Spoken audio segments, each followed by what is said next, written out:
আসলে আমি অতটা যোগ্যতাশীল নই যে আপনাদের প্রত্যেক প্রশ্নের আমি অ্যান্সার করতে পারবো। তবে হ্যাঁ, যেগুলো আপনাদের প্রশ্ন ওগুলো একসময় আমার জেগেছিল, এই প্রশ্নগুলোই। ধরুন আশুরা, এই যে মহরম মাসে রোজা করতে হবে, আপনাকে করতে হবে, আমাকে করতে হবে। এখন কোন দিন করতে হবে, এখন আপনি শুনে আমল করতে যাচ্ছেন, আর আমি চেষ্টা করেছিলাম যে না, শুনে নয়, দেখে একটু ঘাটাঘাটি করি, একটু পড়াশোনা করি, নিজে একটু তথ্যটা যাচাই করি। এই যাচাই করতে গিয়ে নিজেকে বাঁচার জন্য, নিজের আমলের জন্য নিজেকে পড়তে হয়েছে। কখনো কোনোদিন কোনোভাবেই এটা মাথাতে চিন্তাও আসেনি যে কোনো এক সময়তে আমাকে বক্তা হতে হবে, বা বক্তা হওয়ার জন্য যে পড়াশোনা করা, এরকম কোনো আমাদের পদক্ষেপ কোনোদিনই ছিল না। যখন সমাজের মধ্যে ইখতিলাফ, মতনৈক্য, মতভেদ, এক হুজুর এক কথা বলে, আর এক হুজুর আর এক কথা বলে, তখন আমি তো মুসলিম, অন্ততপক্ষে আমাকে তো আমল করতে হবে। এবং কোনটা ঠিক, কারণ দুজনই তো আলেম, দুজনই মস্ত বড় আলেম, 20-22 বছর ধরে মাদ্রাসায় পড়ছে, তারা পড়াচ্ছে, 2000, 4000, 10,000 করে দুজনেরই ছাত্র আছে, জুব্বা হাব্বা দুজনই বেশ 5-7 হাত পাগড়ি পরে তারা আলেম হয়েছে, এটা নিয়ে কোনো সন্দেহ নেই। কিন্তু যখন দেখছি না দুইজন আলেমের মতভেদ, আরাফার রোজা কবে রাখবেন, ভারত, বাংলাদেশ, পাকিস্তানের ডেট অনুযায়ী না সৌদি আরবের ডেট অনুযায়ী?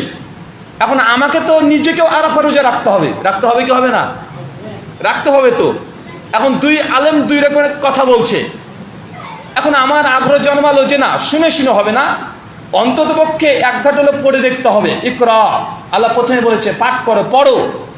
তো নিজেকে জানার জন্য, নিজে আমল করার জন্য, নিজেকে ইসলাম বোঝার জন্য আমাদের মানে এই প্রয়াস যে আমরা সেই সময় পড়াশোনা শুরু করেছিলাম। তো দেখি তো আসলে কোনটা ঠিক, কোনটা বেঠিক। কারণ ঠিক বেঠিক যাই হোক না কেন, কোরআনের মধ্যেই পাওয়া যাবে, হাদিসের মধ্যে পাওয়া যাবে। কারণ আলেম যদি কথা বলে, কোরআন হাদিস দিয়ে কথা বলতে হবে। তো নিজের জানার আগ্রহে, নিজের জাহান্নাম থেকে বাঁচার আগ্রহে আমরা পড়াশোনা করেছি।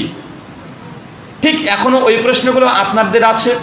তাই আমি যে অ্যান্সারগুলো বলবো সেটা আমার ইলম অনুযায়ী, কোরআন সুন্নাহ যতটুকু আমি পড়াশোনা করেছি, সালাফদের ফাহাম যতটুকু বুঝেছি, এবং মুতাকাদ্দিমিন যেসব সালাফ ছিলেন তাদের যে ফতোয়া, এবং বর্তমান সৌদি আরব, কুয়েত সহ গোটা বিশ্ব জগতে যতগুলো আলেম ওলামাদের ফতোয়া রিসেন্ট এখন বের হচ্ছে এই আধুনিক যুগে, এগুলো ঘাটাঘাটি করে যতটুকু আমি আমার জ্ঞান অনুযায়ী শেষ মধ্যে পৌঁছেছি, আমি সেই অ্যান্সারটা আপনাদেরকে দিতে পারি।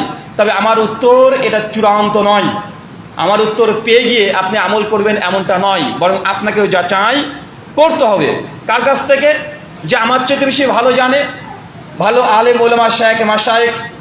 আমার কথাই যে চূড়ান্ত এমনটা নয়। কথা বুঝতে পারলেন?